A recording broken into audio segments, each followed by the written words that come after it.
All right, let's do it live on a First Friday edition of the program. Welcome into Cleveland Browns Daily. I am merely Bo. He is the great Z in the resplendent Cleveland Browns defensive back hoodie. What a gorgeous piece of cloth on you today. You had, baby. Some sort of a chili did you have, or was that a – what was that? So what a real treat.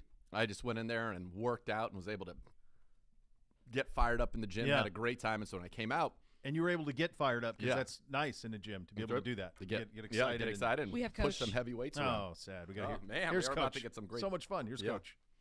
Hey, Gus. You guys are down. And I have to be about our business if you want to try and beat this team. As we know, they're very, very well coached. Offense, defense, and special teams, very, very sound in everything that they're doing. Bunch of good players. Offensively, not sure if we're going to see Mac Jones or Bailey Zappi. We have to prepare for both guys. We saw Mac Jones last year, so we know what he's capable of.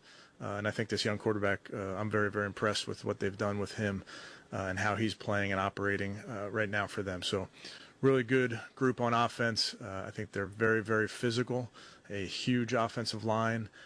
They are running the ball well with multiple schemes. They have very good passes off of those runs, whether it's play actions or keepers, screens. So they're very balanced, but it's a very physical group. Defensively, it's a huge challenge for our offense. They present issues in the run and the pass, multiple fronts, multiple coverages, very, very versatile football players that can align really everywhere. But good players throughout that defense. And then special teams, again, very well coached, very physical. Kickers kicking at a high level as he's been for many years. So just a good specialist, dangerous returner. So everything adds up to a great challenge. And I think that's what our guys are focused on right now in our meetings, in our walkthrough, in our practice, is making sure that we prepare really, really hard this week, because it's going to be a very big challenge. And with that, I'll take any questions. Coach, is the goal to get Dion Jones ready for Sunday? Yeah, hard to say, Tom. We'll see. I wouldn't rule him out at this point, but just met him for the first time yesterday and learning some of our terminology. There is some carryover with what he did with DQ down in Atlanta, so he does have a basis of knowledge for what we're doing, but need to see him practice all those things. How are they different with Zappi at quarterback compared to what you've seen with Mac? Yeah, not a whole lot different. They're running the ball really well. They're efficient in their run game. He's got a very good understanding in the pass game of where to go with the ball. So some of the drop back, it's progression reads where he's getting through it quickly, getting the ball out of his hands in a timely fashion. So I think they're running their offense truly, regardless of who the quarterback is. I think both guys are very talented. Jones has played 5 years or so. How much will that make it easier for him to? Who's that, Jeff? Dion Jones. Dion Jones. Okay, yeah. How much easier will that make it for him to just acclimate himself to your defense? Yeah, I think it's a process, and it's different for each guy. Dion's a very smart football player, very intelligent, has been in a similar system, so we'll see how much he can catch up. Like I said, we just really got to get to meetings with him yesterday, so it's crash course like it is when you acquire a player mid-season, and we'll see what he can handle. What about the nose tackle? Is he in the same situation? Who's that? The nose tackle you picked up? Tyler Davidson. I think all those guys, I'd say with all of them, Tony, you're kind of just getting out there, get to practice, see where they are physically, see where they are mentally, and those type of things. What does it say that you needed to pick up a nose tackle? Was that a blind spot on the roster? Yeah, did we put him on the practice squad, or is he on the roster? Practice squad? Yeah, I think, as you know with us, we're always adding guys to the practice squad and taking a look at players. So that's it. Kevin, do you have any worry about Cade's state of mind this No, I don't. The Patriots, Stevenson, coming off a career game. I mean, I know he gave you guys problems last year. Just how difficult of a back is he to defend, especially his ability to pick up yards after contact? Yeah, very, very impressive running back, Ashley. I mean, powerful, good feet for a power back, can carry the load, good in their run types that they're running with him. I really think he can gap scheme, he can run wide zone, but runs behind his pads, physical football player. Jacoby earlier, he just kind of laid it out there and said it's not that defenses are stopping us on offense. It's we're stopping ourselves at times, even though playing well more often than not. Do you feel that same way, Kevin, that offensively you guys at times have beaten yourselves as opposed to a defense? Yeah, well, first, I'd always give credit to the opponent. Now, having said that, you want to make sure that you're doing everything you can to be successful on offense and not have mistakes, whatever they are, to hold yourself back, because we've played some really good defenses. We're going to play some really good defenses. We're playing a really good one this week. So you really do have to control what you can control on your side and try to be as sound and as disciplined as you are, because these are challenging fronts and coverages that you face week in and week out. I have a couple of injury questions for you. How's Denzel doing? Is he in the building? Yeah, he's in the protocol, but he's working through it. I really don't. I don't know. Okay. And Davian, it looks like you got a couple extra injuries added to the thing. How's he doing? He's going to rest today. He plays through a lot of things, as you know, but he's resting and he's recovering. He didn't suffer any significant setback to the ankle playing No. Sunday? No. Thomas Durango, corner. You expect Grady to be ready to play this week? Yeah, I think it's trending that way. Again, just got back to practice last week, but I want to give him the chance to get through these next few days, but he looks good. You give up 200 yards in back-to-back games on the ground, and Andrew very quickly, within 24 hours, makes a couple of defensive roster moves. Is there a little message to be sent to the guys on that side of the ball as well? No, we don't send messages like that. And you can imagine a lot of those moves are being discussed over weeks, so I wouldn't read into that. Game plan for scheme. You talk about the defense. Is it different facing Belichick, who's been doing this for so long? Yeah, well, I think for whenever you're playing any defense, if you go back and watch 100 games, you're going to have to be preparing for a lot of scheme. We go back and you can watch 4 games, you can go back and watch 10, you can watch all of last season. So they're really good at giving you multiple looks, playing multiple coverages. And I think what's most impressive, and they've always done this, is just having versatile football players that really can line up anywhere. So they can give you a look at a sub that looks like their base. They can get in base and give you a look that maybe you weren't anticipating. So that's a credit to their coaches, a credit to their players, and able to mix up their looks. Is Matthew Judon to handle, and how well is he playing right now? Yeah, great player. We've played against him, playing at a very high level. Mary Kay, he rushes the passer he's savvy, but he's also just very athletic. I mean, just watch him chasing people down and how fast he is and long. So I think he's a great combination of size, speed, athleticism, but also a really good awareness in his rushes.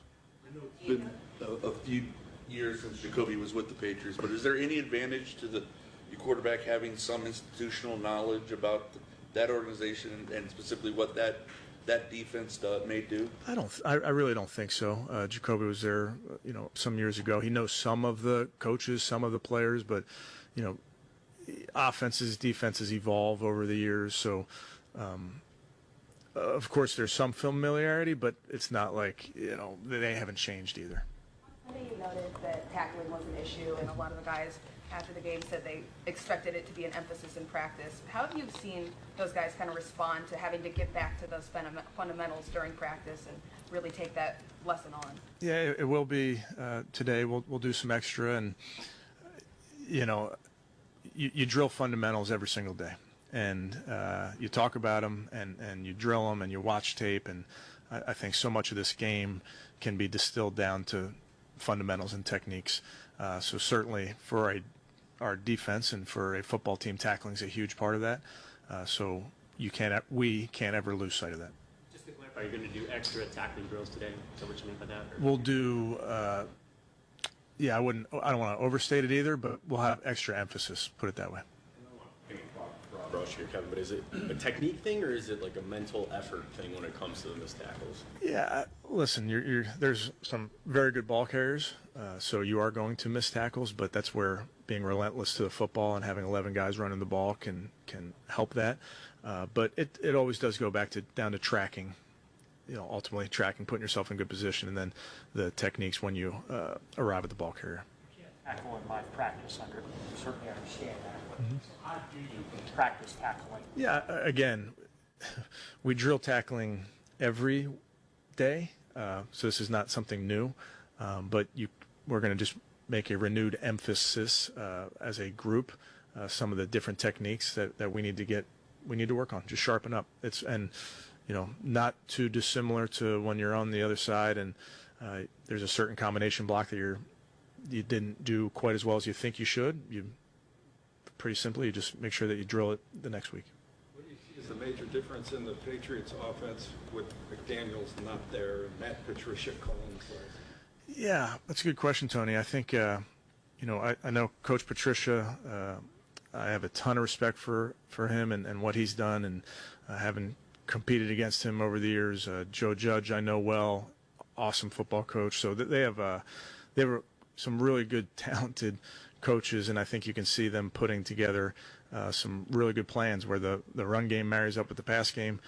You got to defend the run, obviously, just with how physical they are, but they certainly know how to scheme guys open in the pass game off of that run game. We've asked you for 7 months about the value of Jacoby's experience. I'm trying to find another way to ask this question. Good luck. Given that he's had 3 late-game interceptions, you've talked about how tough he is on himself and how you have not lost any trust or confidence that he's up for those moments. How helpful is that to have that guy with that kind of experience base that can kind of move past it? Yeah, without a doubt. I think, you're playing quarterback in this league. I think we all recognize how hard that is, and there are going to be moments that you absolutely have to bounce back from, and just the makeup that Jacoby has and the things he's seen, the things he's been through. I have no doubt in my mind that he will be ready to go on Sunday. Talk about the challenge of facing a Belichick coach team. Did you learn anything or have anything driven home during that matchup a year ago? I mean, we didn't do anything right. Let me start there. Offense, defense, special teams. We did not play anywhere near a sound football game, a complete football game, and it got away from us. So this is a team that you can't beat yourself ever in the NFL. You can't beat yourself against a Patriots team. They're well coached. They're not going to beat themselves. So you got to be about your business. Good. Okay. Thanks, guys. All right, there's Coach Stefanski at the podium. We will react to some of the things he had to say there. We'll also get you set with some roster moves that have happened here in the building and around the league. You have Bernie Kosar going to join us in the 2 o'clock hour as well. Before we get to all of that and before we get to these fine messages, Browns fans, catch the Kevin Stefanski Show with Z and Gerard. That's tomorrow night, 7 to 8, Grayton Road Tavern. Meet Browns quarterback Josh Dobbs and check out the Thursday night football game as the guys get you ready for Sunday's game against the Patriots. You're listening to Cleveland Browns Daily on 850 ESPN Cleveland.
Your favorite four-legged companion.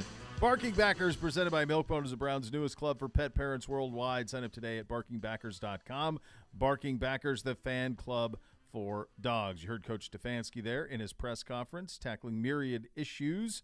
Among those, would Dion Jones be ready to play this week? As you could imagine, the answer to that is we will wait and see. But he was designated return from the injured reserve. And additionally, from a roster standpoint, you have cornerback Thomas Graham Jr. waived. Miller Forrestall signed back to the practice squad as well. Dr. Z.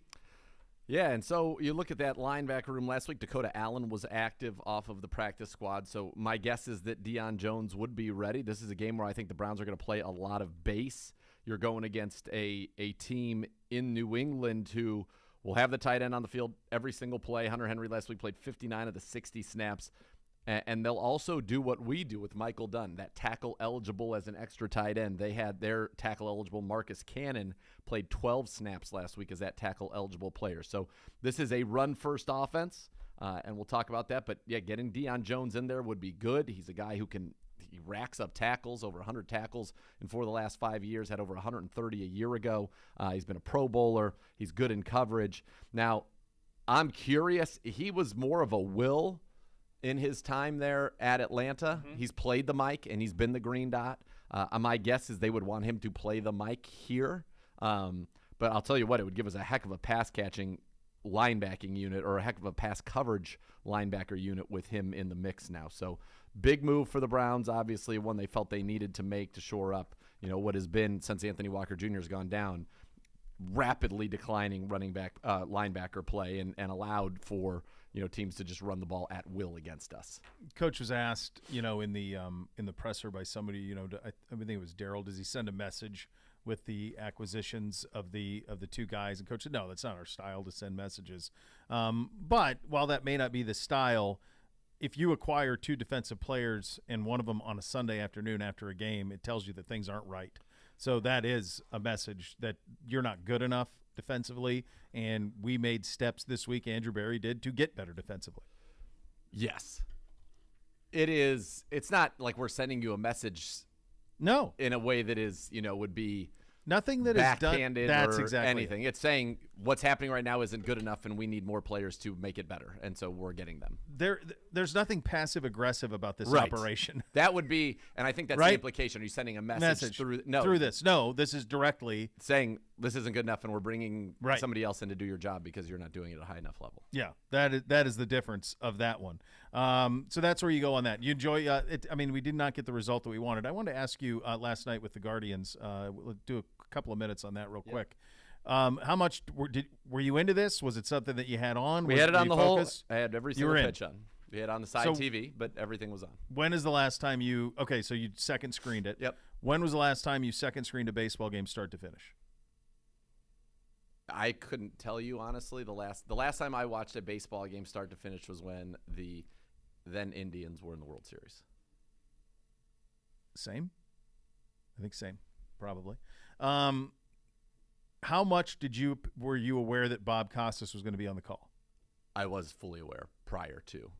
Yeah. Okay. And I was able to listen to. I probably listened main screened probably the first 4 or 5 innings. Okay. So you got to hear him. It felt, and this is just real quick from, again, just a couple of innings, felt like Costas was on his game, was thrilled to be doing it, had put in a ton of research and anecdotes about basically everything that was going on, and Ron Darling was mailing it in on an epic proportion. It felt like Costas was like in a Ken Burns episode. Yeah, he was. Baseball. Yeah, totally. I mean, he was all in with all of that type of stuff. Totally. I don't know that he'd seen the Guardians play much. Yeah. But in terms of the big picture stuff, he knew it all. He was doing that, and Darling did feel pretty. Darling was just like, "Yep, okay." Yeah, he dropped something about the guy who was 3 outs away from a perfect game back in and then later was like, and then he got sick and he died, and Darling's like, oh. Not a lot of payoff. Cool. I'm working a lot over here, man. I'm trying. I'm working a lot. There is something glorious about seeing that stadium and you being in the middle of it, and the pageantry and all of it that goes around. And the pinstripes. Yeah. Yeah, all of that is awesome. I will say that it is a tough ask from a baseball perspective if you're trying to pursue more of it, to find I'm thinking, okay, well, this is on Turner. The other one must be on TNT. No, in fact, not. You had to go to FS1 to find Dodgers and Padres, and we're bouncing all over. They're on, what are they on, 4 different networks? They're on Big Fox, FS1, TBS. I don't know why. Make it easy. It's a lot, man. It's like the NCAA tournament now. It's like they're on every network possible. Yeah, it is. It's spread out amongst a bunch of stuff. So that game is now that goes down 1-0. Game 2 is on Thursday. Game 3 would be here on Saturday, and then if necessary, Game 4 is Sunday. Sunday, buckle in. Like, is downtown ready for all of that? We got it. Let's get there. Let's take care of our business and get to that Sunday. But that's going to be a big day. Yeah, big day. What's our weather? Have you looked? I think it's How much? Like, I mean, what are we talking about here? Nothing crazy. I think there could be some rain. Where's Gibbe? Gibbe's usually on this. All right, let's see. Gibbe's out there. Oh, okay. I mean, it's brisk. It's like 60. Yeah, it's going to be a little after today. Like the rain is, we're going back to fall weather. It looks like the rain is primarily forecasting for Saturday. Correct, which could push everything. And the other problem becomes the weather in New York on Thursday is not looking ideal. So if that happens. But if that happens, you just play every day, right? Yep. You go Friday, Saturday, Sunday, Monday. But if you get rained out Saturday. Oh, this is do you guys look at this window? Saturday is like 84% chance of rain. Monday's 85% chance of rain. Right now, Sunday is 12%. Correct. So it's kind of the only window in there where it looks like it could be, relatively dry. Yes. I mean, we're going to meet the Patriots in a second, but this has got the feeling of this is a mutter, right? This is a couple of a lot of haymakers. Mutter. They can't sling it. We can, but I mean, what we want to do is run it. They want to run it a lot. They're going same thing as us. Yeah, it's not quite the Spider-Man gift, but it's sorta. We're a much better offense than they are. We're more talented. We have a better tight end. We have a better wide receiver. A better quarterback. Better quarterback. Better running backs. Significantly, yeah. Better offensive line, although their offensive line is excellent, I will point out. We have got I think we should beat this football team, but they will be scheme ready for us. We saw that last year, and we've got to find a way to overcome. I mean, they put a beating on us. Now, no Nick Chubb, no Kareem Hunt, different quarterback, obviously, no Amari Cooper, but they dominated us. They've dominated us for a couple of years. Well, they dominated everybody for 20. I was going to say. You remember that? Are you going back to the Tom Brady game? No, 2019, Freddie? That wasn't a domination. We were in that game. There were a few, like Nick Chubb uncharacteristically had a couple of fumbles. We were great on the first drive. And then after that, and by the way, it was like a nor'easter. They didn't like it. Cam? It was Who was awful. quarterbacking them in 19? I mean, Brady's been in Tampa 3 years, so he would have been gone. He was there 19, 20, 21. The last time we beat them was 2010. Or was Brady still there in 19? What's that? Should be. This is Brady's third year in Tampa? Oh, yeah, so Brady's still there in 19. Yeah, we came off the bye week, and we were missing – I think we were missing Denzel and Greedy, our top two corners, and it got ugly quick. They beat us 27-13. Yes, they were and ahead 17-0. But so they got the ball punt. We got the ball punt. They got the ball field goal. We got the ball. Don't you remember there was that play where they couldn't get the handoff to Nick Chubb? Yes. Because, somebody got right up the middle and basically stole the handoff, and they ran it in. That was 10-0. Then the very next drive, the very first play, Nick Chubb ran for 44 yards and then lost a fumble at the end of that play. And then we threw an interception. Yep. On the very next play. We had a turnover on 3 straight plays. It escalated quickly. And then they scored. It was 17-0. And then, that was it. We got it to 17-10, though. And then there was all kinds of I don't remember that ever feeling like we Never were close. felt that way. No. In my first year on the network 10 years ago, we had the lead. Gronk got knocked out of the game. Buster Screendor just got picked on. Tom Brady went after him, and they scored they scored twice in the last minute and a half to force overtime, and then he just went right down the field, and they beat us. When is the last time they were here? It was Brady's first game back after Deflategate. Oh, my gosh. And That then was a bloodletting. Yeah, and we'll get him here this year in what could be his last – who knows if this Yes. is his last season or not. That'll happen later in the year. So it's the last time they were here – it's weird how that works with the NFL schedule, how we were there in 19 and so now they return at this time. And we were there last year. So we were there twice, and now they're back. Going there has never been a positive experience other than staying in Providence the night before and getting the food scene there. Yeah, it's a good – that's notorious, famous for that. Certainly. Correct. Go ahead, sir. What time is it? It's 1:27. And what do we do from 1 to 3 every day? This show. That's right. Yeah. And who regularly scheduled? Who in my family would you say knows that better than anybody? Miss K. The Nana. And? Nana. The two ladies in your life? At 1:13, I receive a series of 4 texts. From the official Nana? From the official Nana. The first is the picture. It's a link sent from Amazon. Amazon Essentials Women's Sherpa-lined Fleece Full Zip Hooded Jacket. Well, it's Amazon early preview day. And Nana doesn't have Prime, so I have Prime. She's the one. She's the one. So whenever she wants to order anything from Amazon, who does she? Yeah. If this really bugs you, let me know. These are available at a good price only for Prime. And then she puts an emoji of the face. Yeah. Would you please order me a size medium in one of each of the following colors? Oh, it's a variety pack. Burgundy, charcoal gray, gray camo, red heather, navy heather. XO, thanks. You're the PS, son. also an olive heather. XO. PS, of course I know not now while you're on the show, ... But she sent them while I'm on the show. So we're burgundy, all right, charcoal gray, yep, gray camo, yep, red heather, yep, navy heather, yep, olive heather, yep. 6 different colors. Nana does when she finds an item of clothing she likes. She tends to get it in a variety of colors. She's like Steve Jobs. She's like Steve Jobs. A and full now uniform. She will have these. And this is a Sherpa-lined fleece full zip hoodie. She's defending herself now, saying, I did it while there was a press conference going on, is when she sent the text. Well, we're still paying very close attention. We're still listening to the press conference. That's right. We are working. We are. I mean, 6 is an incredible variety. I mean, she could literally run these out once. Why not every get day? 7? Get 7, and do a different one, and just run them through. Just call one Monday, Tuesday, Wednesday, Thursday, Friday. Today's Saturday, my Sunday. burgundy day. Here's my camo gray day. Here's my olive day. Right. Maybe she'll come Are up. there 7 colors? Let's see. I bet there are infinite colors. Would be my all right, I pulled it up now. I see. Because it's prime early day. Everybody's all excited. Oh, yeah. There's 1, 2, 3, 4, 5.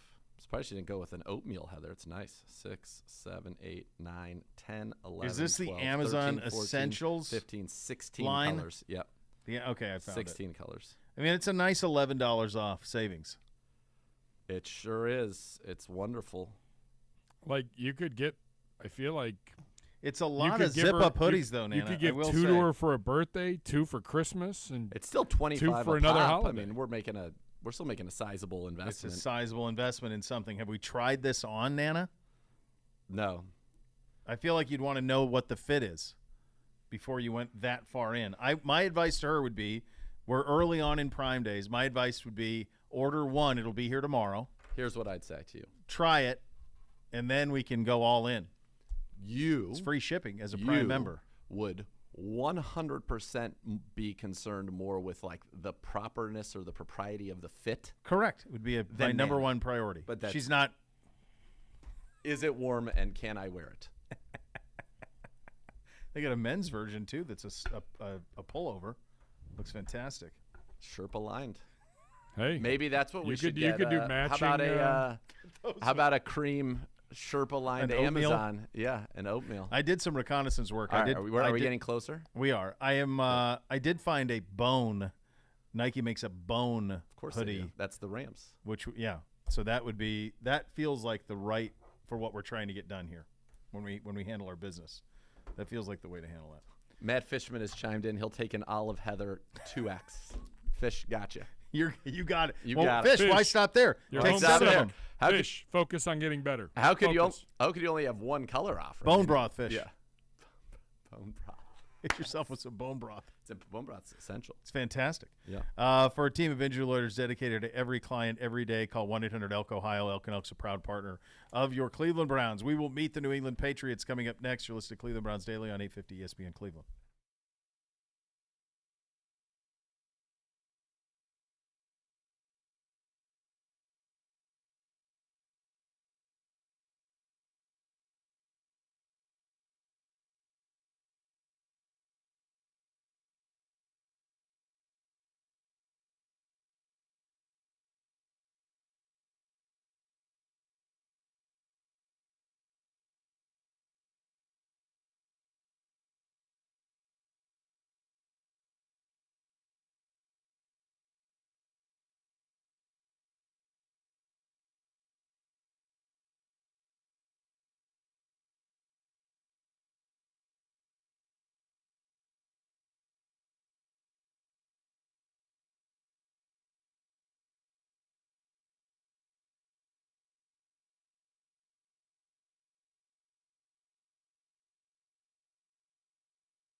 And the Bath Authority can give you that bathroom of your dreams. You can transform your current bathroom into a custom bath for a spa-like experience. Let them make it a reality for you guys. They can do it for you in about a day at a fraction of the cost of the competitors. The Bath Authority is our area's premier bath and shower remodel. They are experts and factory-trained installers. Call now for $500 off your next custom bath or shower remodel. Call 216-220-8399 or go to thebathauthority.com. It's where affordability meets quality. The largest selection of bath projects, all made in the United States. Simply put, superior products with expert installers at thebathauthority.com. 216-220-8399. Time to meet the 2022 New England Patriots. They are 2-3 on the season, in last place in the AFC East. And if you look at the way that division is trending, they might want to get used to that based on their current roster situation, No doubt, juxtaposed to everybody else's. For a full breakdown now, Dr. Z. All right, Patriots are 2-3, losses at Miami, to Baltimore, and at Green Bay, although they took them to overtime. Wins 17-14 at Pitt, and then 29-0 last week against Detroit. In their losses, they're giving up 28 points a game. In their wins, they're only giving up 7. This team is average in every way. And what I mean by that is you can look at here on, they got this handy-dandy sheet from the NFL stats, and they rank you offense, defense, and you get a red if you're in the bottom 5 of the league, and you get a green if you're in the top 5 of the league. They have, on defense, not one green, not one red. They're in the middle of the pack in everything. 15th in total defense, 12th in scoring, 22nd rushing, 11th passing, 23rd on third downs, 8th in sacks, 8th in turnovers, 13th in the red zone, 24th in big plays allowed, 15th in yards per play. By the way, how about this for our offense? 4th total, 6th scoring, 1st rushing, 5th on third downs, 1st in sacks allowed, 4th in turnovers, 1st in big plays. I mean, we're green, all greens. All the way. They're on offense. Hey, that's Matthew McConaughey, the name of his book, Green Lights. Green Lights, baby. Green Lights, brother. Man, you just got to keep living. Keep living. They are 17th in total offense, 19th scoring, 9th rushing, 21st passing, 21st on third downs, 29th in turnovers. Mac Jones was having big problems with that. 28th in the red zone. They do hit some big plays on you, though. Tied for 6th in big plays. That's their best rank in anything offensively or defensively so far this season. They will have a new quarterback, Bailey Zappi, who played very, very well for them last week. We'll see if he maintains that spot as the starting quarterback or if Mac Jones is able to return. My guess is that it would be Bailey Zappi. Bill Belichick, by the way, with his next win, will tie Don Shula, 257 wins for the second most regular season wins by a head coach with a single team in NFL history. So that's something that he's looking for. Back to their quarterback, Bailey Zappi. 104.7 quarterback rating. He's got a higher completion percentage and passer rating than Mac Jones this year. Mac Jones had thrown 5 picks through the first 3 weeks of the season. Zappi's 105 rating is 5th in the NFL behind Geno Smith, who's number 1, Pat Mahomes, number 2, Tua Tagovailoa, 3, Josh Allen, 4, and then Bailey Zappi, 5. This is the first road start of his career. They will lean heavily on Ramondre Stevenson. Stevenson last week, once Harris left the game, he played 54 of their 60 offensive snaps. He rushed for 161 yards, career high on 25 carries, also a career high last week. He's averaging 5.5 yards a carry this season as Stevenson, behind only Nick Chubb and Saquon Barkley. We know him. He is good. He is quite good. Their receivers, just real quickly going through, Jacoby Myers is averaging 87 yards a game in 2022. That's 6th in the NFL. Came back last week. He was hurt. He had an ankle injury, had 111 yards right there, which was the second most in his career. They've got tight end Hunter Henry. Jonnu Smith has been out with an injury. Good offensive line that they've been healthy, and they've all played together. Cole Strange, of course, their rookie this year out of Chattanooga, starting at left guard. But Trent Brown, David Andrews, Isaiah Wynn have been stalwarts and staples for this team for quite some time. And then defensively, it's basically big picture running back their defense. I put blue on new members to a team and then green's rookies. The only free agent additions or trades on this defense are Mac Wilson, who we know him, played a season-low 9 snaps last week in Detroit. We do know Mac, the fluid one. Raekwon McMillan, former Ohio State Buckeye, who does not play very much. And then Jabril Peppers, our former first-round pick, who was traded to the Giants in the Odell Beckham trade. But that's it. They are running back the same guys. They are led by, up front, Matthew Judon, a Pro Bowler last year. He leads the NFL with 6 sacks. He is the only player in the league to have a sack in every game so far this season. Dietrich Wise Jr. is one of their captains. He's been with them for a while, 4th-round pick in 2017. He's got 4 sacks already, second on the team. 3 of them came in the first half against Baltimore. Christian Barmore, their big guy on the inside, their 2nd-round pick out of Alabama, continues. He's got 10 pressures already in the season, 3rd in the league. They will play nickel and dime almost exclusively. So if you look here, and I got my handy-dandy chart, personnel, they play nickel and dime 90% of the time. They 5th most nickel, 74%, 8th most dime, 16%. They play the big nickel or the dime. That's their base defense because they have 3 safeties that they love. Devin McCourty, who's been the captain, 31 career interceptions, multiple-time Pro Bowler. Kyle Duggar, their 2nd-round pick a few years ago out of Lenore Rhine, who had a pick 6 against us last year. And Adrian Phillips, who led the team in tackles or was near the team lead in tackles a year ago with 92. He had 4 interceptions, which was 2nd most on the team. So they'll play those 3 safeties. McCourty's the free safety. Duggar and Phillips, they can play linebacker. They can play slot corner. They can blitz. They are all over the field. They've got good corners, and 4 of them. Jonathan Jones, Jalen Mills, Miles Bryant, and then Jack Jones, a 4th-rounder out of Arizona State. All right. He doesn't play the first 3 weeks of the season. Inactive. Week 4, Jalen Mills misses week 4. Jack Jones gets to play against Green Bay. And in his NFL debut, he gets a pick 6 off of Aaron Rodgers and forces a fumble. Last week, he gets to play a lot again. In fact, his 40 snaps were 2nd most among their corners. Picks off Jared Goff near the end zone. So he's played in 2 games out of 5. He leads New England with 2 interceptions, 3 passes defense. He scored a touchdown, and he is Pro Football Focus's #1 graded cornerback amongst all corners who have played 20% of their snaps.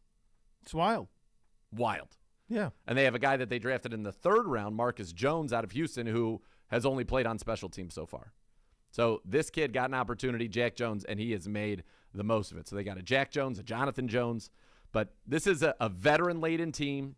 Not a lot of new faces, not a lot of youth. You know, it feels like everybody on the team's been in the league for a few years for the most part, and they don't make a ton of mistakes. Now, you can run on them.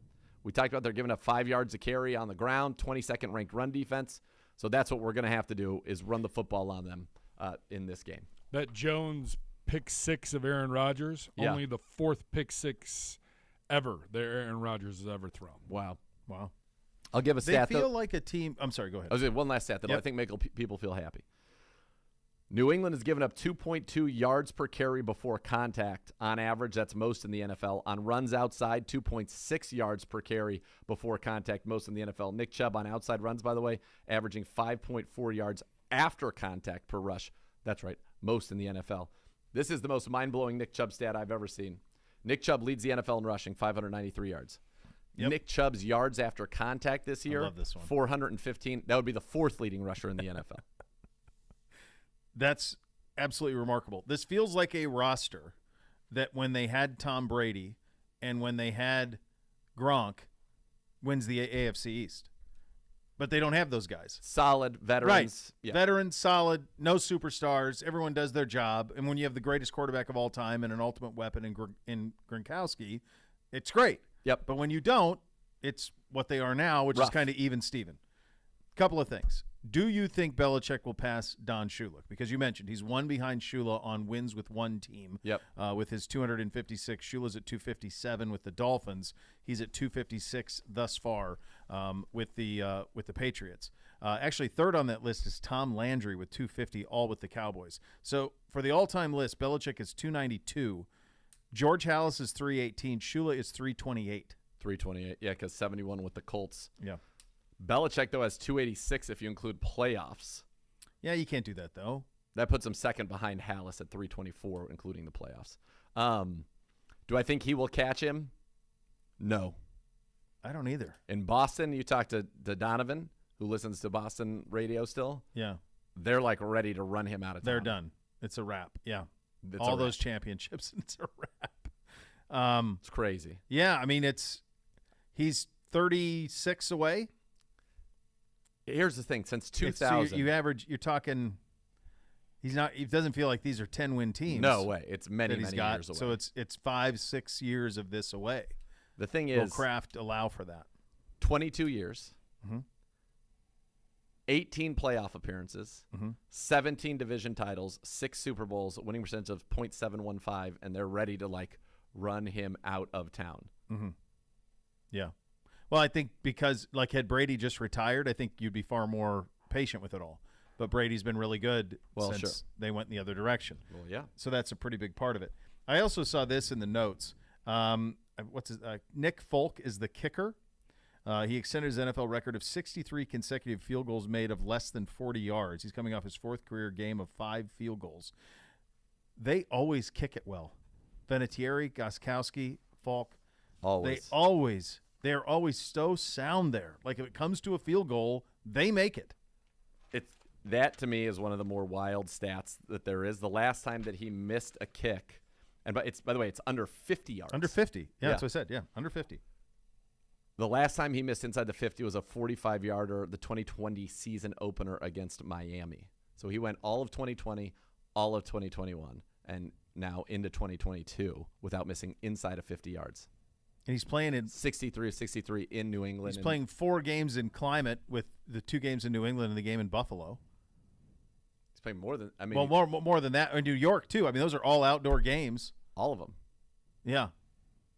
it's wild that he's and it's not like it's his first team. No, this guy's he's bounced around a little bit. The Cowboys for a little bit, I think. Yeah, it feels like when you land there and you kick, you make the kicks. It's just part of the deal. I mean, you think about that. We missed from 45 last week. Yeah, correct. Yeah, he hasn't. He wouldn't have. No, and they would have won. They always kick it well. I didn't realize Elliott was there. Correct. Elliott Wolf, who was here with the Dorse and Zoe when that group was here. Zoe's in Miami running that operation. Elliott there, and then Dorse is in with the Lions. So that's where you stand on that. Would you like to hear from Bill Belichick on our tight end? I would, because he says nothing about his own team. He's opened his press conference today. You know, I mean, every coach opens a presser. You heard Coach Stefanski earlier. Yeah. What they do well, it's usually about a minute and a half. Yep. Bill Belichick spent 5 minutes and 35 seconds talking about every player on the team and showering the Browns with praise. I bet you he has real admiration for what Kevin Stefanski has done with this offense, given with what he's had to work with, and that we could play it later. I mean, he holds them in very high regards, but he really holds our tight end in high regards. All right, let's have a listen. And Joku, productive tight end. You know, after Ozzie, probably the best tight end the Browns have ever had, which that's saying something. Drop that bomb today. Barnage had the best statistical season, right? Over 1,000 yards. Chief is well, was it Jordan Cameron that was the? He had 1 year. He was a Pro Bowl and all of that. Yeah.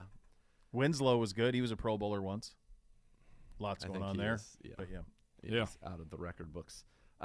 Look, Chief, 5 or more catches, 70 or more yards, 3 straight games. Last 3 weeks, his 250 yards, most among all tight ends. His 20 catches, second most among all tight ends. He is becoming what he was paid to be, and he's an elite blocker. And I think a guy like Bill Belichick, when he thinks of a tight end, doesn't think of just numbers. One of the reasons he loved Rob Gronkowski so much was that not only was Gronk dominant, but he was a great blocker. Well, the other thing that I think is really cool about this is, of course, Belichick knows our history so well. That's right. Here. Yeah, but he also has such an admiration for the organization and the brand and all of it. Yes. And so he doesn't say those things lightly. He's showering praise, obviously, but he knows the history of it. So when he says Ozzie, he doesn't feel the need to say the second name. He's saying if you don't know who it is, go look it up. Right. That's the idea there. You'll hear from our new linebacker, Dion Jones, coming up next. You're listening to Cleveland Browns Daily on 850 ESPN Cleveland.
Hey, Cleveland Browns fans, skip the chore of laundry. Enjoy life, not laundry. Tide Cleaners is offering 30% off dry cleaning for the entire month of October. Be entered to win 4 VIP Browns tickets to an upcoming home game. Just mention the promo code Browns. Visit TideCleaners.com to find the closest location to you. Some exclusions may apply. And now here's our new linebacker, Dion Jones, at the podium. Let's have a listen.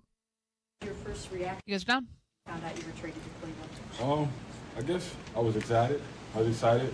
Biggest thing was, just getting everything together to leave the fam. Other than that, I was excited. Can't wait to get back. Can't wait to get here. Get started. Did you know anything of this before Sunday night?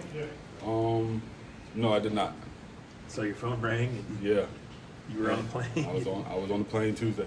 So how close are you? They activated you to return, or they designated you to return. So how close do you think you are? Today will just be my first day of practice. We'll see from there. Dion, what's it been like dealing with that shoulder, the off season and the beginning of this season? It's been good. It's been a process, getting healthy, just like any injury. And I feel good. I'm glad I got it done. And like I said, can't wait to get back to work. When you played in that preseason finale, right, did you expect that you would have to go on IR, or was there a setback that caused you to go on? I wasn't expecting to go back, but they had plans, and, that's just how it goes. Did it feel like you could have played? Was your shoulder good enough? I was always ready to play. Yeah, always ready to play. But they was looking out for me also. Can you play inside and outside, or I play both, yes. Have you watched the film of the Browns' run defense over the last 2 games, and do you see areas that you can help shore things up? I definitely peeked at it. I think they just 1 or 2 plays off from having a good game in the run game. So I think they just got to gel it all together, and it's all fall in place. What's the challenge of having to learn a new system, like in the middle of the season? Just getting the terminology down. Most of the movements are all the same, but people call it different things. Just getting the terminology down in communication. If you had to be the green sticker guy right away, could you do that? I've done it, so yeah, I could do it. Even though you'll just be learning this system, do you still feel like? It's just a matter of applying yourself, studying, making sure you know everything. When was the last time you were the new guy? It's been a minute. It's been a minute. So this is all new. Just embracing it, trying to introduce myself to everybody, get to know everybody's names. It's a bit of a maze around here trying to get my way around, so I'll figure that out too.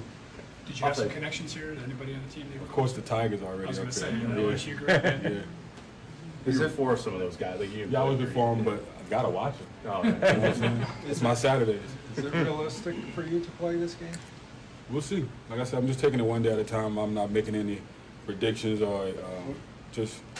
When you say we'll see, do you mean we'll see physically or just? I'm just taking it one day at a time. We'll see what happens today. Was there any we'll part take it from there.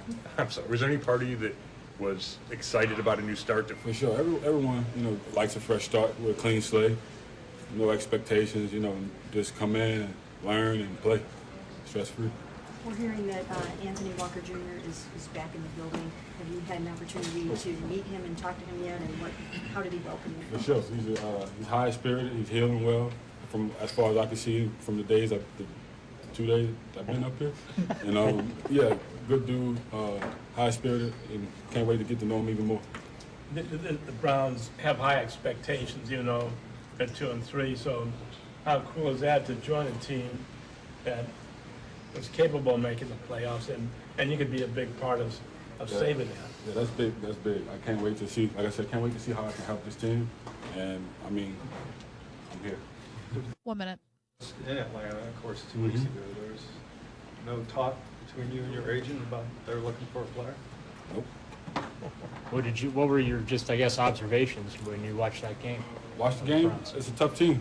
Y'all play hard. Like I said, y'all just 1 or 2 plays away from a win sometimes, and that's just the essence of this league. 1 or 2 plays away. Y'all, total 6 points, I think. So yeah. How do you feel about joining a team with 30? Miles Garrett and Jacoby Brissette? 2 outside presences. You gotta love that as a linebacker. Setting the edges, and of course, rushing the pass. So can't wait to see, like I said, can't wait to see how I can add to all that. You were in a Super Bowl against Belichick, so it's kind of ironic that it's the first game. First game back. What do you think about the way he runs his team, the challenge ahead for this Browns team? Like I said, we know the run game, just basically everything. Come back. Being locked in and moving forward. You can't make a lot of mistakes with the Patriots. You're up. Bernie Kosar coming up next. You're listening to Cleveland Browns Daily on 850 ESPN Cleveland.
OBM, the official printer partner of the Cleveland Browns. While you depend on the Browns to win, you can depend on OBM. They tackle any size office. Call 216-485-2000 or visit ohiobusinessmachines.com. Time to head out on the Twisted Tea hotline. Brought to you by Twisted Tea, hard iced tea, an official sponsor of your Cleveland Browns. Keep it twisted, Cleveland.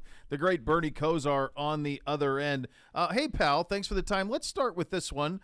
We had two instances, one in the Tampa Bay game where Brady was wrestled down by Grady Jarrett for the Falcons, and then we had another one on Monday Night Football with Chris Jones with Carr that both were called roughing the passer penalties, and the NFL has said they're going to look into this. Should they do something more immediate, Bernie? Because this feels like in both cases, I don't know what you want the defensive guy to do, and I acknowledge I'm asking that to a quarterback. Yeah, as asking a QB there, Bo, I don't want to sound biased and stuff, nor selfish, saying that I wish I could have got some of those calls and those rules back 35 years ago. Would have been nice. Trying to live in the present. Yes, but trying to live in the present and answer that question. The defensive guys are absolutely in a tough situation. I do believe that the quarterbacks need to be protected. I say that in jest about myself 30-some years ago, but you don't want to see guys having to take those type hits.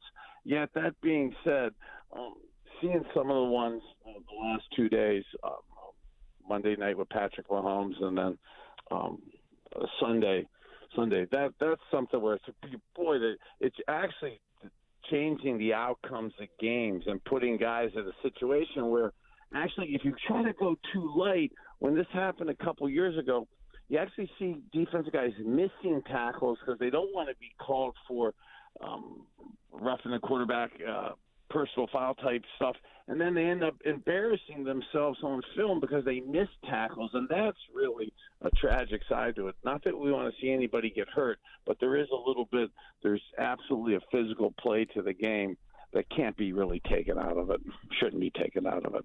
Bernie, don't you think we just need to make these reviewable and just have kind of common sense prevail? You know, part of me wants to agree with that, but then I start thinking about the reviewable on, like, the pass interference and how we opened up so much of, like, kind of a little bit of Pandora's box and stuff. So from that standpoint, I'm not really sure what the right situation is. And I was it kind of hit home, this concussion stuff with me, that watching Tua when I actually had the same team doctors back 30-some years ago, and to think that happened then and the same guys are still involved doing it now. So you don't want to see it get to that extreme. So it probably is better to err on the side of caution and not getting guys hit or overhit. But wow, if I was Chris Jones, and I would really be crushed and bummed out today, not sure what to do. Yeah, I mean, I'm fine with erring on the side of caution, but then when you see that it was not pass interference or not roughing the passer, and in the case of Chris Jones, that he already had the ball before he fell on Derek Carr, that you can't make that call and you reward it and move on. Yeah, and I really do like some of the times too where in the past referees and the league didn't like you to pick up your flags or say that that wasn't a penalty, but Nathan, to your point, there's some version of that that's almost common sense that that has to overrule some things at that point where you'd like to see them pick up the flag and say that was a mistake. Yeah, it feels, Bernie, like this is obviously such a hot button this week. Obviously, you don't want anybody coming in low at the quarterback's knees and feet. Like, you understand that.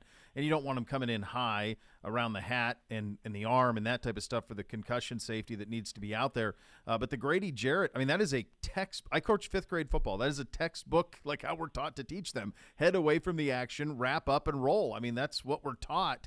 And for that one to be called, it's like, to me, it's pretty simple. If you tackle somebody between the shoulders and the knees, that's a go, right? I mean, isn't that just a simple way to fix it?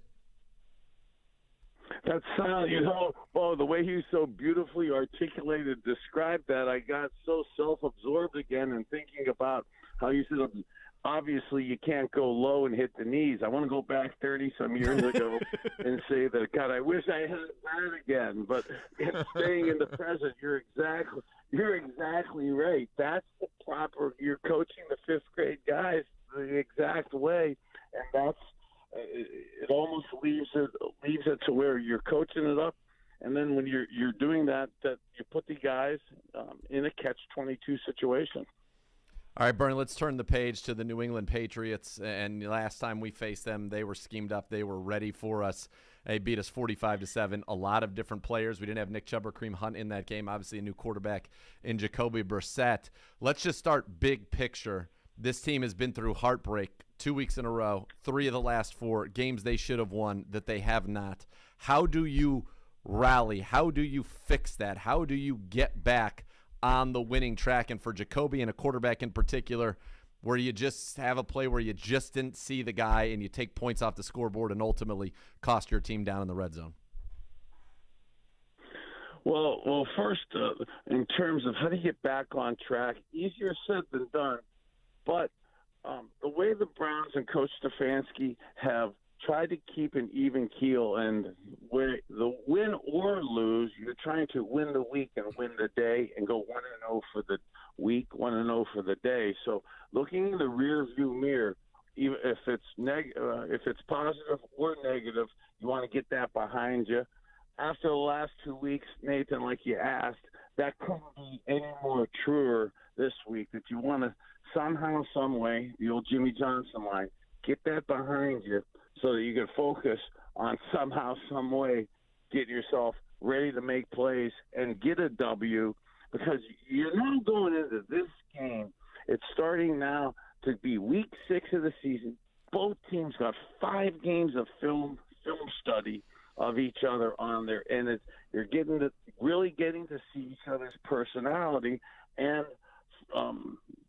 Bill Belichick and the New England Patriots, unfortunately, are starting to get their stride in terms of defensively shutting down the Detroit Lions, who came into the game last week as the number one scoring offense in the NFL, and they got a goose egg put up against them.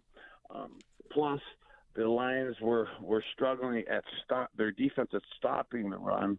Unfortunately, the New England Patriots with Ramondre Stevenson found their running game last week with, between the tackles, 166 yards rushing with him. So with us struggling the last couple of weeks and stopping the run, 14 straight runs 2 weeks ago by the Atlanta Falcons, 238 total yards rushing last week by the LA Chargers. You know that Bill Belichick is going to have that physical run game coming at us this upcoming Sunday. Heck, he's the guy who, I think it was last year in Buffalo on Monday night, did not throw a pass the whole game. So, you know, both teams are going to get their physical presence ready because it's going to be a physical game. And, yes, there'll be X's and O's involved and that NFL chess match part of it. But really, I think deep down the core, both teams are tough and physical, and they know the line of scrimmage and in the trenches. This game couldn't be any more true from that standpoint.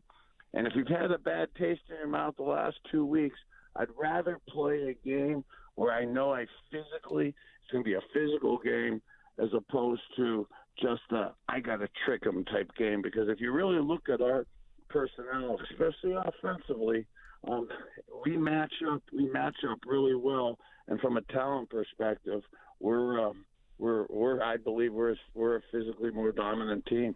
Yeah, we were looking going over this when we met the Patriots, Bernie. We agree. I mean, we are the more talented team, but you know we've said that before, and it doesn't come out in a W. I know you're such a student of the game, and you just devour the film. When you think about what's happened to us, you alluded to it in the run game defensively. Where are our failures biggest in your mind the last 2 weeks? The way teams have been able to run it against us. Well, we talked about this through the beginning of the season and the off season, and then it's materializing as the year goes on. When we're running the ball and we're winning the game, and other teams have to play catch up, they have to throw the ball more, and that lends itself to our pass rush, our defensive ends, our lighter, undersized linebackers that covering pass coverage in that kind of hybrid 4-2-5 with the three type safeties or the undersized linebackers. And it really helps when you're leading and you're in the pass game. We knew we were light and undersized at D tackle and at middle linebacker. So when other teams are running, or some of the other teams that have made more of a commitment to the running game and the more physical running game, then those type teams, we don't physically, size-wise, match up against them as good. And that's where New England started putting their point of emphasis last week. So how do we match up physically right now to be able to physically stop them is something that we really have to look at. And maybe some of the stuff, looking at some of those run blitzes and putting a little more pressure of guys around the line of scrimmage to get up field pressure, because from a personnel standpoint, it could be tough. It could be tough without that physical girth in the middle. Yeah, they're going to bring it. Last time we played them, Stevenson, Damian Harris missed that game as well. Stevenson ran the ball 20 times for 100 yards and 2 scores, so we've got to be ready for that up front. I want to flip it around to when we have the ball. And Bernie, there are some things about, New England, they'll disguise a lot of things. But from a quarterback standpoint, here are a couple things that you are going to know and know for sure. They're likely to be a nickel or dime. They play 90% of the time in nickel or dime with a big nickel, 3 safeties on the field more often than a traditional nickel. And sometimes they'll go dime with 3 safeties and the 3 corners. And then the other thing is they play the highest combined percentage of man 1 and cover 3 in the NFL, 72.8%. So you're going to have one-on-ones on the outside all day long. As a quarterback, when a team is going to give you, 3/4 of the time they're playing these 2 defenses, What advantage does that give you? And then what are the differences in your mind as a quarterback against man one versus cover three? Because I'll tell you, our quarterback, it's a big difference. Man one, 53%, 5.8 yards per attempt, 68.8 rating. Against cover three, 77% completions, 8.6 yards per attempt, and a 116 rating for Jacoby Brissette. So walk us through from a quarterback standpoint, what are the differences, man one, cover three, and what are you thinking going against a team that's going to give you that the vast majority of the time more than anybody else in the league?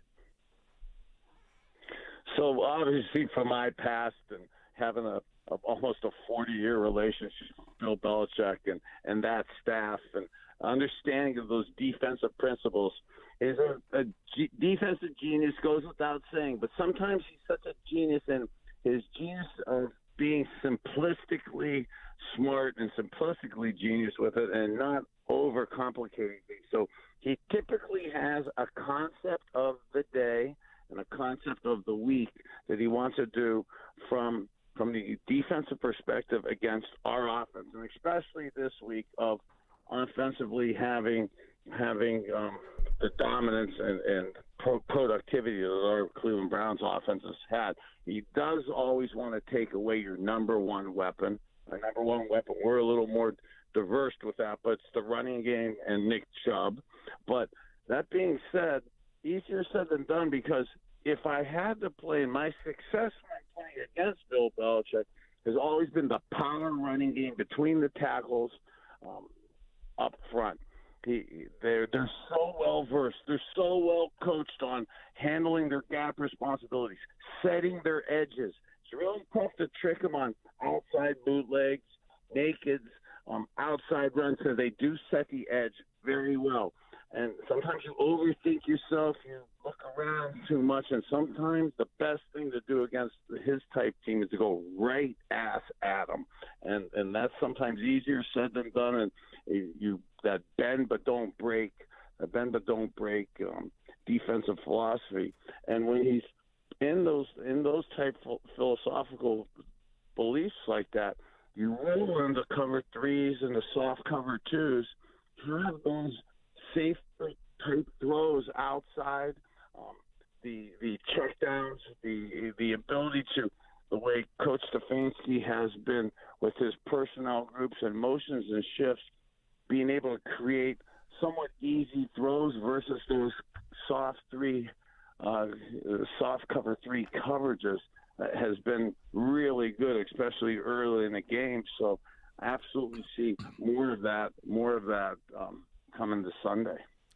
Bernie, from a quarterback's perspective, one thing I was kind of noting in that game as it was going on last week against the Chargers is it felt like we were becoming predictable running on first down, and I was kind of calling in the booth for a play-action pass on first down, and we actually did that, and we started to hit him. And Jacoby's averaging almost 10 yards an attempt on play-action on first down. As a quarterback, what do you like about play action on first down, especially when you've got a guy like Nick Chubb behind you? What does that do for an offense, and what does that do for a defense as well? Yeah, Nathan, fantastic point.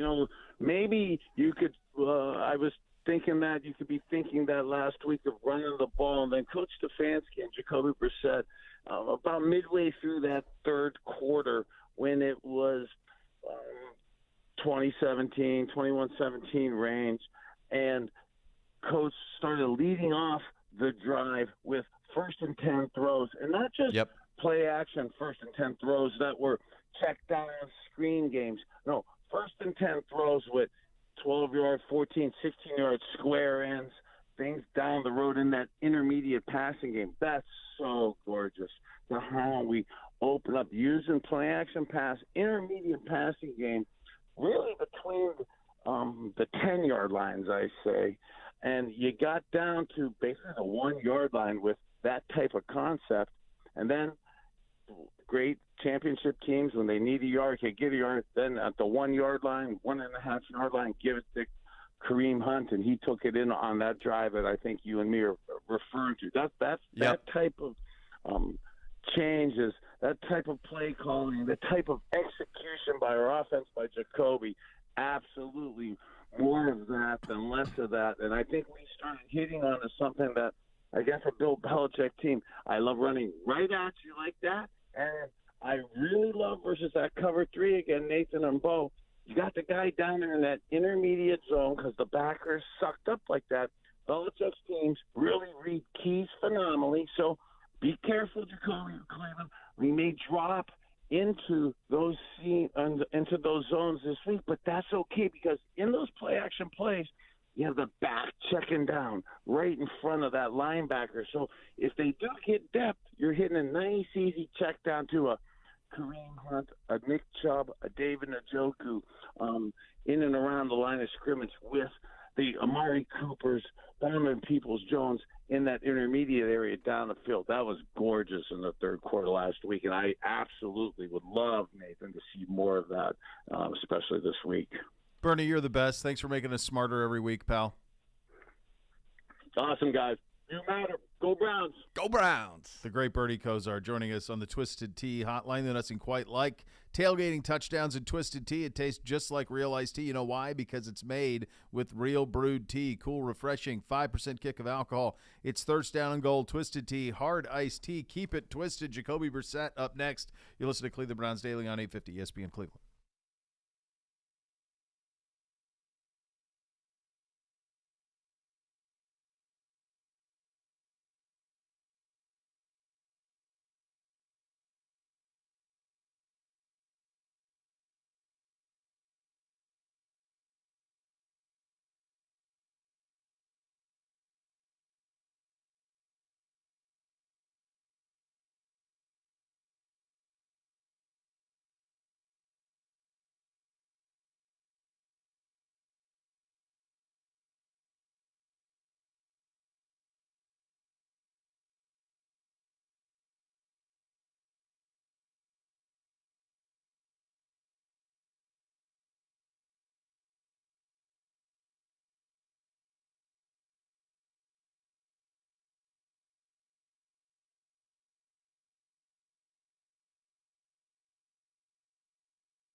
Rumpke Waste Recycling, family owned and operated. Whether you join them as a customer's employee, you'll become part of the family. Visit rumpke.com to learn more. Let's head to the podium now. Our quarterback, Jacoby Brissette.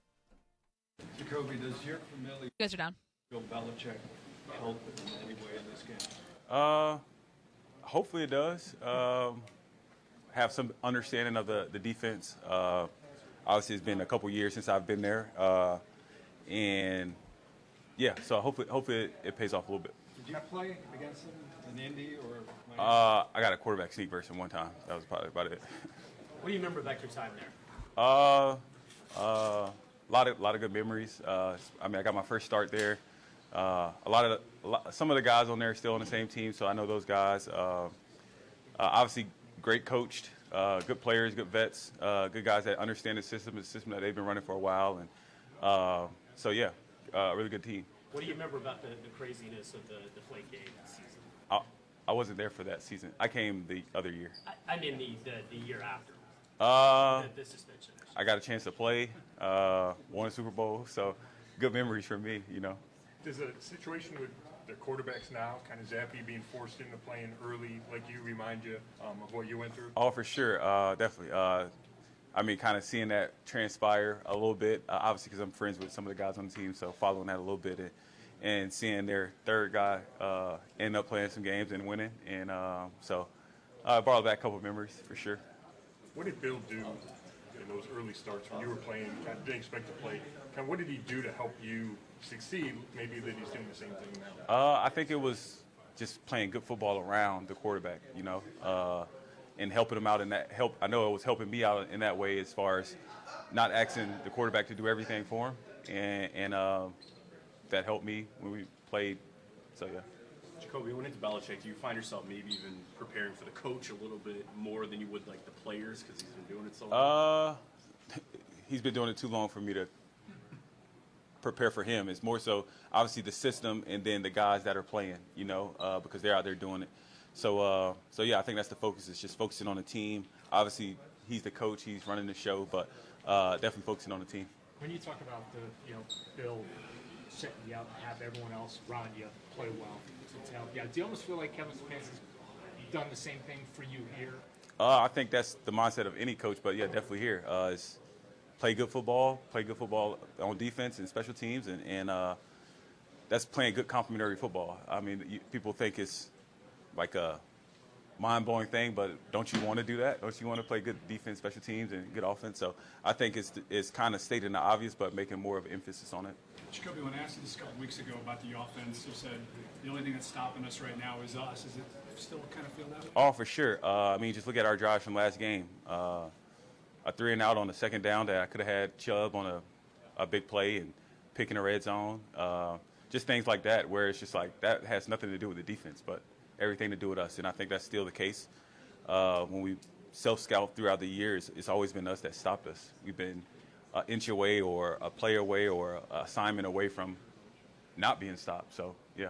Has it been your experience in the past that can be corrected, that sometimes you just kind of go through these? Oh, definitely. And I think that's a good problem to have. You know, I've been on the other side where it's been other teams are stopping what we're doing, you know, so we have to reevaluate a bunch of things. But that's not the case right now for us here. And I think the guys understand that, and we're you know, scrapping to find a way to get that play, that assignment, and I think that's the mindset going forward is just focusing on each task, each play, and seeing what the results may be after that. What about Matthew Judon and some of the other top guys on that defense, but especially Matthew? Yeah, he's obviously a freak. You know, he's everything that Belichick wants in a player. Does everything well. The task that he needs to do. Can move him around everywhere. Tough, physical, but that's their team. That's the motto of their team, and that's evident when you turn on the film that's still the mindset there. Jacoby, is it difficult, or how do you learn not to be hard on yourself when you throw that interception late in the game, and then in that last possession don't get the ball advanced more than 10 yards? How do you not? Well, we did get it more than 10 yards, but it's. I was talking about this to AWalk. It's just it just hasn't bounced our way yet. Obviously, just the interception that had nothing to do with the defense. It had something to do with me, just focusing in on those. That's all it really is. It's just focus and concentration and I think doing that helps the outcome of games. But I was asking, how do you not be hard? You just said it was on you. How do you not be hard on yourself? That's not being hard on myself. That's just facts. I mean, that's obvious that I threw the ball. Yeah. So that's what I'm asking. You blame yourself. How do you not that carry over in the next? Oh, it's over now. The game's over. I can't go back and do anything about that. So I've moved past that a long time ago. Excited for this opportunity and this next one we got. Jacoby, off of some of those they're kind of late, trying to get down there, trying to do things. But beyond that, do you feel like you're playing some of the best football you're Definitely. I think we're playing very well on offense and making a lot of plays and playing clean. Obviously, in those critical situations, it's still no excuse no matter when the situation is. But we just got to find a way to continue to play good football and understand that we can't give another team easy possessions where they don't do anything, but we do everything to stop ourselves. When you were traded by Bill, were you disappointed as a coach? I don't think anybody's happy. Well, unless you ask for a trade, I don't think anybody's happy to get traded. So I definitely was disappointed, but I've moved past that so long ago in my life. And it opened an opportunity for you, obviously. Yeah. That was a great organization to be with. They drafted you, and you weren't there, but 1 year? Yeah. Did he tell you were traded and explain it, or did somebody else? It was a mixture of both. I mean, it's no really explaining to do. It's not like you can plead out of it, So it was more of one of those things where I had to, kind of grow up fast in this league, and the league kind of. That was my welcome to the NFL moment. And do you have any relationship with Brady and Garoppolo now? I would say we're still friends. Yeah. Well, with Bill Belichick, what do you think is going through, his mind as he prepares for you guys this week? Seeing some of the things that have gone on defense, and also what kind of attention to detail do you know that he likes to? Yeah, I think he's trying to stop us on offense and score on us on defense, right? And I think he is basically focusing on, hey, look, like we have to go and play clean. They have to go come in here and play clean, but I think the even more focus is we have to go play clean. The known fact is that the Patriots don't beat themselves, so we can't go beat the Browns and beat the Patriots at the same time. So that's the mindset, and it just focusing in on this plan and the team that we're playing against, and just taking it one day and one play at a time. There's a lot of scrutiny right now of the roughing the passer calls. It's a rule that was designed to protect you. I'm just curious from a quarterback standpoint. Are you fine with the rule? Do you think there can be some tweaking? Keep protecting me as much as possible. So many times I can get one, I'll take one. So I'm not going to complain about that. You mentioned it, or you touched on it a little bit when you were talking about Judon, but when you think about a Belichick defense, like what are the staples that you think about? Tough, smart, fast, guys that know what they're doing. Guys you won't find them misaligned much. You won't find them beating themselves on defense. I think he's kept some of the core veteran guys that understand his mindset and his system to the point where they're kind of extensions of him on the field. And I think that's pretty much what it is, just tough, sound group of guys. And I know he likes to take away kind of the other team's number one option. Well, I mean, you guys have that running game you've been able to do against everybody. Do you expect him to do something to try to take or do everything he can to limit what Nick and Kareem can do? Yeah, I would think he would try to, but so is everybody else, and it's just about us focusing in on our plan and straining and having compliments off of that stuff and keeping them on their toes and giving them things that they haven't prepared for, and then just come down, just playing football and seeing where the chips lay. I know you talked about critical situations. How much have you evaluated? I know it's case by case with the interceptions, but how much have you evaluated those plays in the critical situations, and what can you gain from that? I mean, it's no scientific answer. It's just don't do it.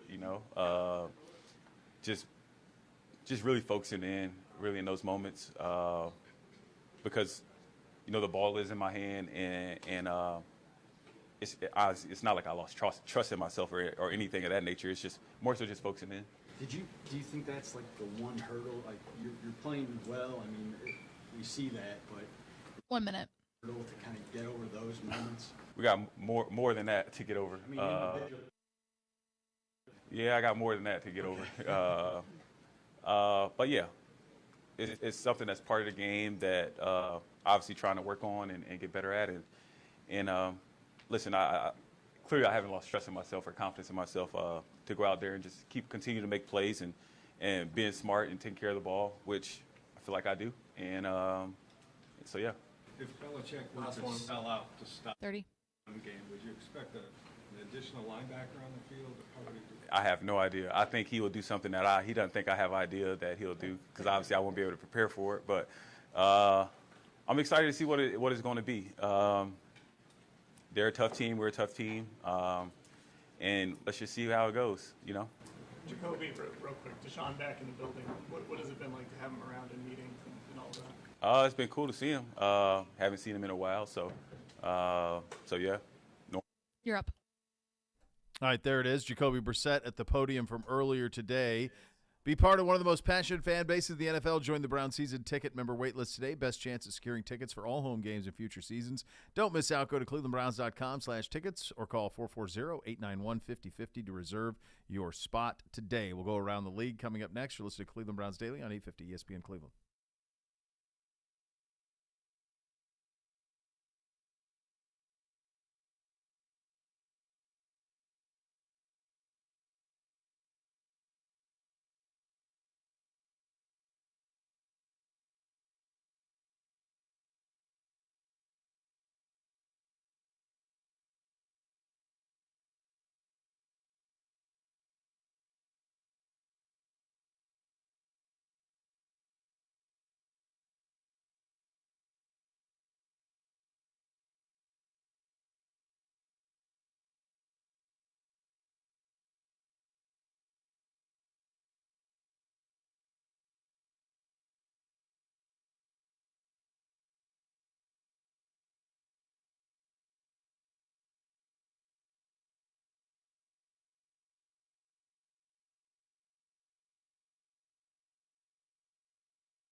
OBM, the official printer partner of the Cleveland Browns. While you depend on your Browns to win, you can always depend on OBM because we tackle any size office. Call 216-485-2000 or visit OhioBusinessMachines.com as we go around the league. Did you see Devontae Adams was charged?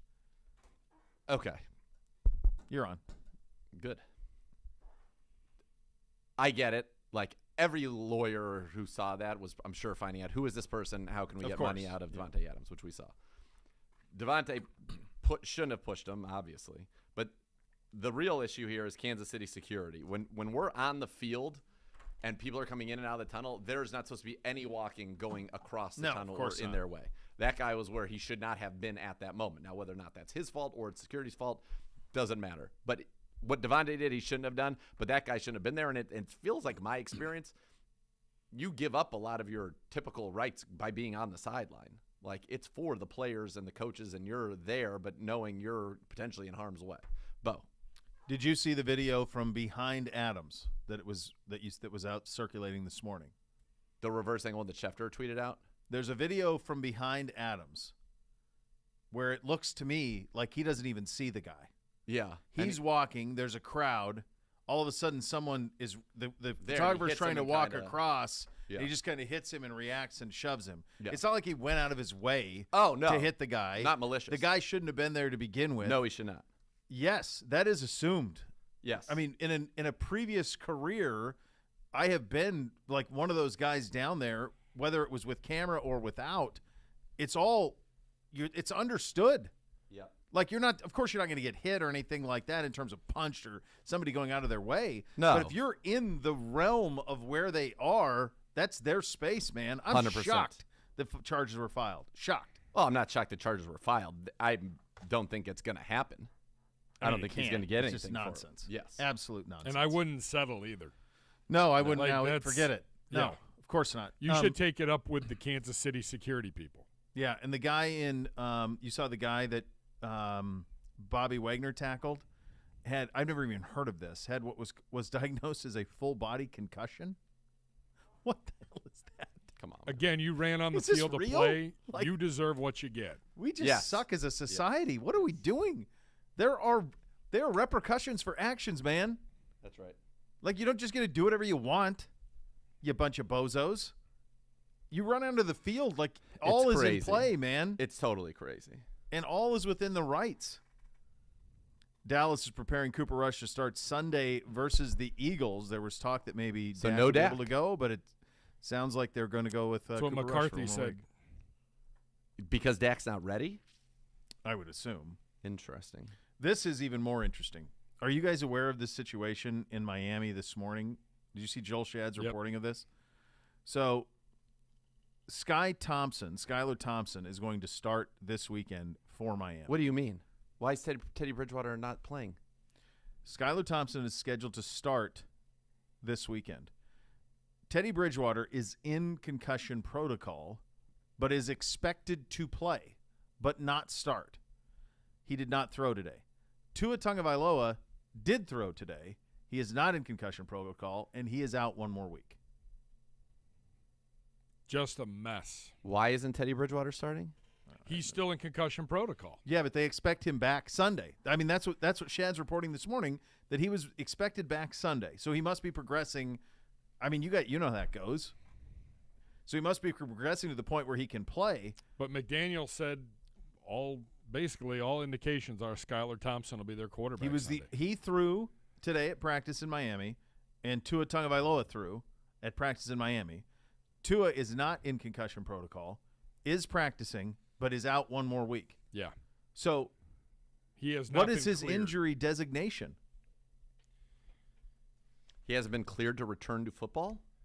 He practiced this morning. He's not in concussion protocol. He has not been cleared to play, McDaniel said. I'm looking it up right now. Huh.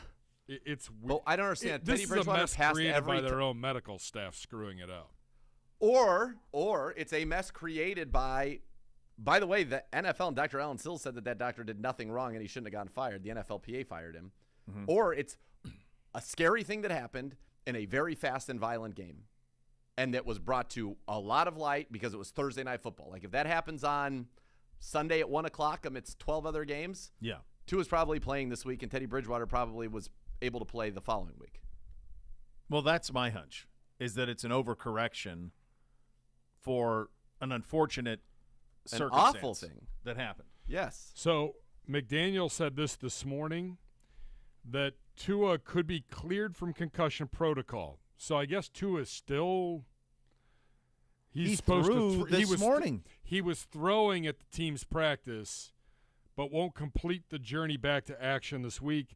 Said there's a chance he could be cleared from concussion protocol ahead of the team's Week 6 game against the Vikings, but noted he has not played football in 2 weeks and said he did not see a scenario where Tua could get on the field this weekend. I can say with certainty he's not playing Sunday. Did you also see this? Rivera apologized for the Wentz comments, apologized to the team. I think you're a little late on that. And then Wentz's comments were, it's all good. Coach apologized to the team. He admitted he was wrong, so forth and so on. Have we had anybody through here who has been there in Philly when Wentz was there? Did AB with there? But he wouldn't have been in the room. Like, I just wonder, have we had a player? I'd be very interested to know just what is it about Wentz that rubs people the wrong way. So AB was there in 19, which would have been, Wentz was definitely there. Right, but he might not have been, you're an privy to assistant what they think of GM. him. There's a for reason sure. they got rid of him. But he wouldn't ever share that with us. But, I mean, I just wondered if we had a player, come through who was there when Wentz was there. It doesn't feel like it. I'm trying to think of somebody. I don't think we've had anybody that's doubled No up. one of consequence. Yeah. I just would be curious to know, what is it about him that rubs people the wrong way? Yeah, I don't know. By the way, more on this Tua and the Theodore portion of the program. Teddy Bridgewater remains in concussion protocol. He will be working with trainers at Wednesday's practice. He'll be eligible to do a limited practice on Thursday. Could be cleared in time to play this weekend, but McDaniel said the team is planning to start Skylar Thompson, whether that happens or not, because Bridgewater would not have a full practice before the game. Well, there you go. What? Who do they have this week?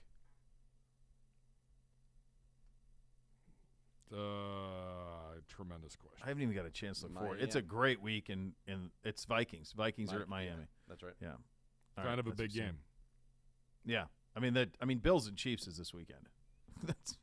That's your game. You get Cowboys and Eagles too. So a lot of good ones there. One other thing, did you guys see that in Seattle they are moving their game back to 5:25 to accommodate the baseball? Only if there's a game 4. Yeah. If they get to a game 4, that Arizona-Seattle game will go from 4:05 to 5:25, I think, to accommodate the baseball earlier in the afternoon. Still so much more to come. You listen to Cleveland Browns Daily on 850 ESPN Cleveland.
And be part of one of the most passionate fan base in the NFL. Join the Browns season ticket member wait list today for the best chance at securing tickets for all home games in future seasons.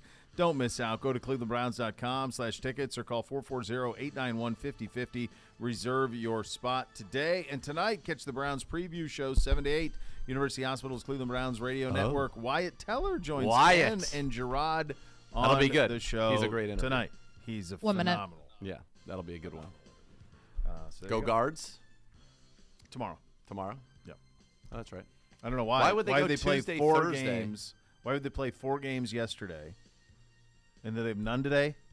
There's none in all of the Major League Baseball? Nothing. Is that the deal? Yeah, we had a game in the middle of the day yesterday. Yeah, they could have Can gone they 2 talk and to 2. the NBA? The How to do NBA has this? like a playoff game Yep, every you have day 2 for games like every day. a month. By the way, this is a sport where they're used to playing 30. every day. It's in the brochure. Why I would don't know. they do that? I have no idea. It's brutal. Not great leadership, Bob. Hey, So we do you- have, hold on a second. Actually, there are two NL games. Connor coming to the rescue. Okay, all right, that makes more sense. 4:30 and 8:30. That makes The more- 2 okay, NL. fine. And then Okay, the AL or so they tomorrow went night. 4. So they go yesterday back 10 for to some back. seconds. reason. And then 2 I don't tonight. know. Next level can sort it out. They're up next. Thanks for listening. Cleveland Browns Daily 850 ESPN Cleveland.